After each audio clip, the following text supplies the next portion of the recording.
Manusia punya dua lingkaran, lingkaran yang menguasai dan lingkaran yang dikuasai. Lingkaran yang menguasai itu ada di dalam dada, lingkaran yang dikuasai manusia ada dalam kepala. Ingat, lingkaran dalam dada itu isinya hanya keyakinan-keyakinan.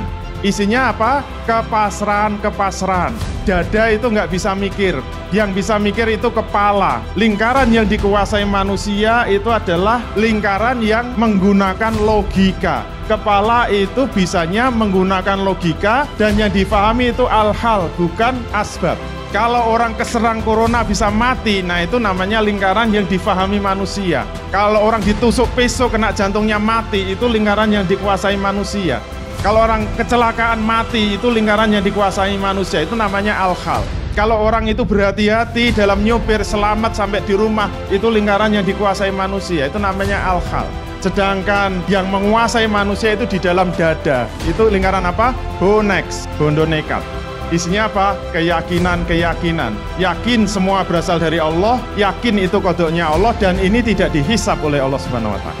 Hati-hati, tugas kita memasukkan ayat-ayat kematian tadi di dalam lingkaran yang benar.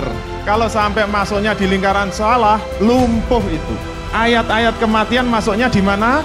Kayak ayat rezeki kemarin. Masuknya di lingkaran yang menguasai manusia. Itu ayat-ayat akidah. Ayat-ayat akidah itu masuknya lingkaran yang menguasai manusia. Jangan dimasukkan dalam kepala. Lumpuh kalau kepala dimasuki ayat-ayat akidah. Kenapa? Nggak mau mikir. Coba kalau ayat-ayat akidah dimasukkan kepada kepala manusia, logika menjadi nggak jalan. Kenapa nggak mau pakai masker? Pakai masker untuk apa sih? Kenapa nggak mau jaga jarak? Jaga jarak untuk apa? Kalau memang waktunya mati ya mati. Kenapa nggak mau pakai helm? Memang takut kepalanya pecah. Kepala pecah juga nggak akan mati. Kenapa? Salah alamat itu, salah alamat. Gara-gara apa? Ayat-ayat kematian dimasukkan ke dalam kepala manusia. Lumpuh itu, kepalanya lumpuh. Padahal harusnya masuk lingkaran yang menguasai manusia, dalam dada manusia. Oleh karena itu, dalil-dalil kematian masuknya harus dalam lingkaran yang menguasai manusia, di dalam dada. Manfaatnya apa? Nah, ini seperti materi tawakal. Susunannya harus benar. Tawakal sebelum, selama, dan sesudah ikhtiar, urutannya apa? Lingkaran yang menguasai, lingkaran yang dikuasai. Urutannya harus benar. Jangan bekerja dulu, jangan berikhtiar dulu, jangan berangkat dulu dari rumah sebelum dadanya full cas. Dua lingkaran harus penuh semua.